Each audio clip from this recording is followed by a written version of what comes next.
This news is funded by viewers like you. Please support our work at democracynow.org/give. Welcome to Democracy Now!, democracynow.org, the War and Peace Report. I'm Amy Goodman. Israel's intensifying its attacks across the Gaza Strip from Rafah to Jabalia, the largest refugee camp in Gaza. The official death toll has now topped 35,000, including more than 14,500 children.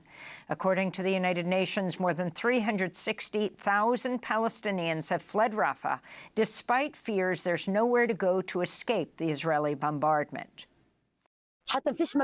There's no safe place. The situation is very hard. There's no food, no drinks.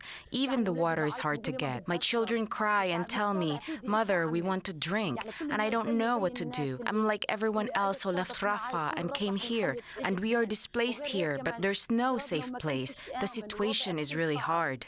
Palestinian health officials are warning the entire system in Gaza is hours from collapse due to a massive fuel shortage following Israel's seizure of the Rafah border crossing. Over the weekend, Israel ordered the forced evacuation of the Kuwaiti hospital in Rafah. Israel's attack on Rafah faces growing international condemnation. On Sunday, U.S. Secretary of State Antony Blinken said Israel should, quote, "get out of Gaza," unquote. Meanwhile, Israel's advance on northern Gaza is forcing many displaced Palestinians in Gaza City to flee again. What happened with us is that the Israeli forces dropped flyers on us to evacuate the camp as there will be strikes. We left the camp, but we don't know where to go. We don't know where to head. We don't have food or drink or clothes. What do they want from us? They're killing us and our children. Shame on them. What shall we do? We're staying on the streets. This is just so unjust. Have some mercy on us, Arabs, Muslims, Americans. Have mercy on us. We're being slaughtered. Shame on you. We're all being killed. Shame on you. Why are you doing this to us? Pro-Palestinian students staged protests at college graduations across the United States over the weekend. At Duke University, scores of students walked out of comedian Jerry Seinfeld's commencement address. At the University of California, Berkeley, Saturday's commencement ceremony was interrupted a number of times by students.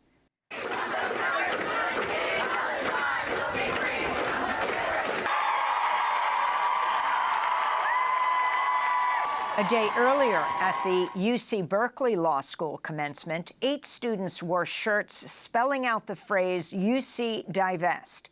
In other news from California, riot police made one arrest outside Pomona College's commencement, which was moved after students set up a Gaza solidarity encampment on the main graduation stage. Meanwhile, at Virginia Commonwealth University, scores of students staged a silent Gaza walkout during Republican Governor Glenn Youngkin's commencement address. Our visitors, deans of the colleges, faculty, staff, family, and friends, and it is on this day before Mother's Day. This comes as the police crackdown continues on student protests. On Friday, police raided an encampment at the University of Pennsylvania, arresting at least 33 protesters. In Cambridge, Massachusetts, police arrested 10 students who had relaunched an encampment at MIT. Police have now made nearly 3,000 arrests at student-led protests over the past month.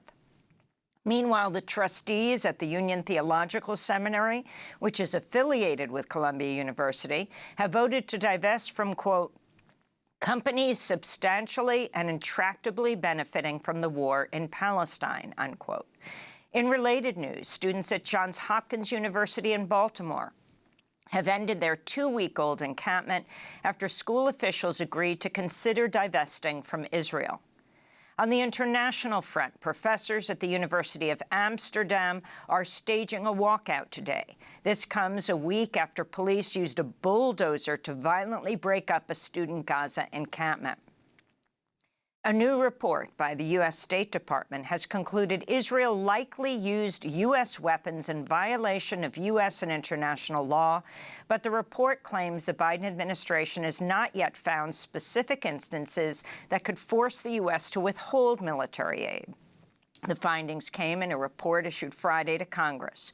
Former State Department official Josh Paul, who resigned over Biden's Gaza policy, criticized what he described as a self-contradictory report.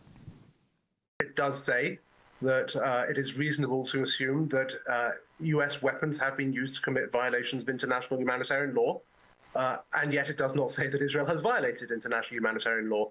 It does say that Israel has restricted humanitarian assistance into Gaza, and yet it says that currently Israel is not restricting US-funded humanitarian assistance in Gaza, which is an absurd thing to say, given that the IDF is at this moment closing and has closed for several days the Rafah crossing point, which is the main entry point for humanitarian assistance. The United Nations General Assembly voted 143-9 Friday in support of Palestine becoming a full UN member.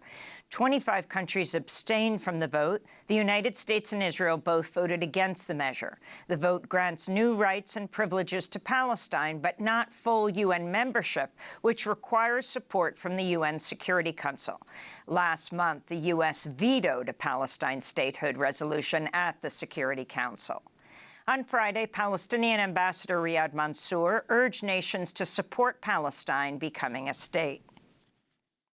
A yes vote is a vote for Palestinian existence. It is not against any state, but it is against the attempts to deprive us of our state. Israel's ambassador to the United Nations, Gilad Erdan, protested the vote by shredding a copy of the UN Charter at the podium.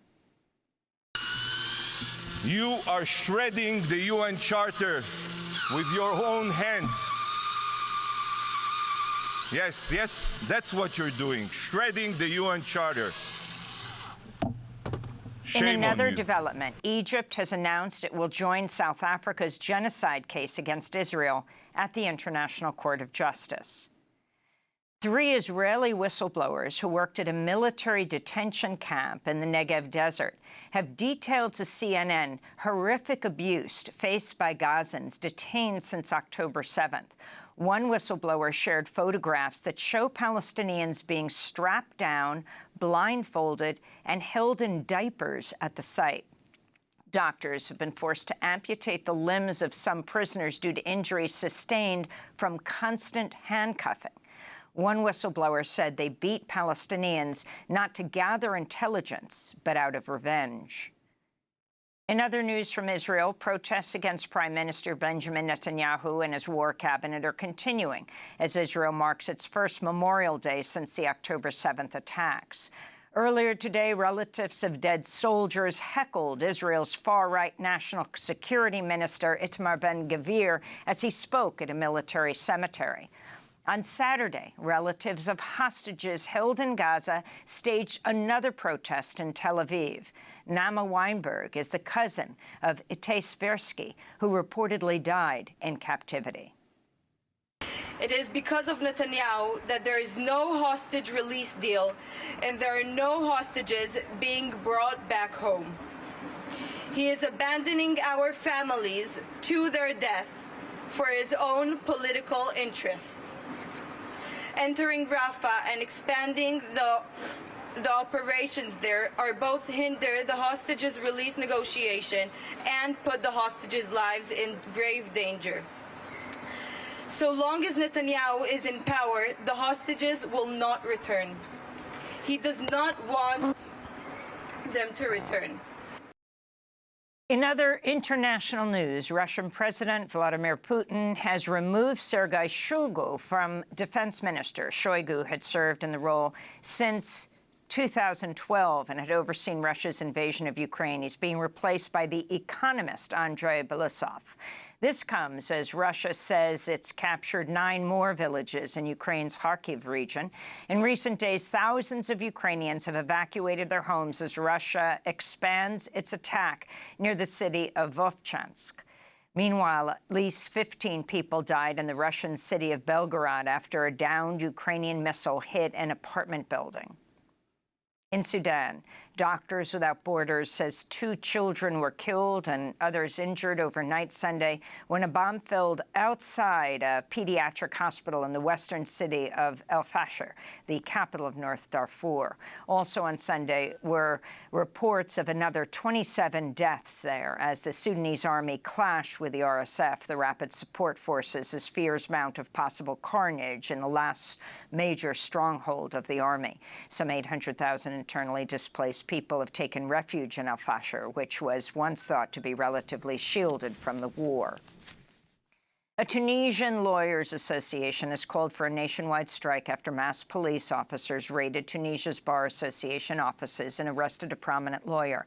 Sonia Damani is an outspoken critic of the government of the Tunisian President Kais Saied and said in a TV interview last week half of Tunisia's youth want to leave Tunisia. She was being questioned about Black African migrants who have been expelled from Tunisia. Damani's arrest was captured on a live French news broadcast as a reporter was covering her persecution by the government. 2 journalists were also arrested Saturday as part of the ongoing crackdown on dissent. On Sunday, protesters took to the streets of Tunis. This is Ahmed Najib Chebbi, head of the opposition alliance. Today, people are being arrested for anything, absolutely anything. On top of all that, we are undermining the upcoming elections. Tunisia will be on the brink of crisis and collapse. Therefore, we advocate for holding the elections on the scheduled date, ensuring they are conducted within the framework of freedom and equal opportunity. In Afghanistan, flash floods have killed at least 315 people in northern villages. Another 1,600 have been injured, and thousands of homes have been destroyed or damaged, as have health facilities and essential infrastructure. The flash floods destroyed our homes. I lost 13 members of my family, including women and children. So many livestock have been destroyed as well. We have no food, no drinking water, no shelter, no blankets, nothing at all.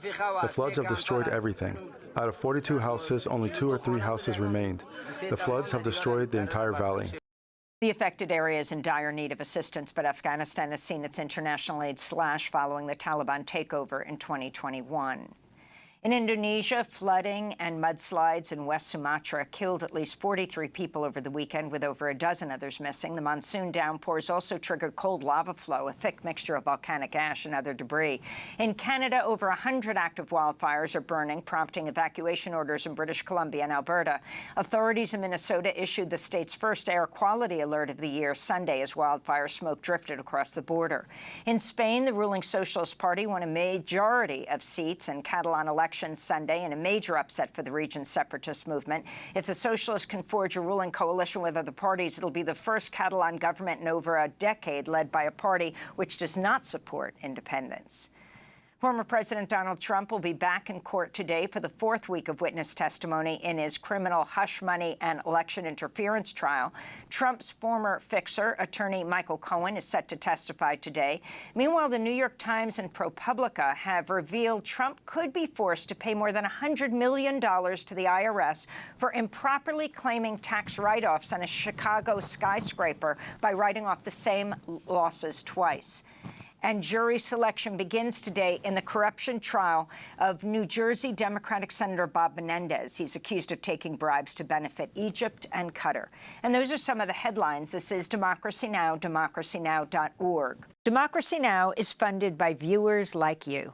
Please give today at democracynow.org/give.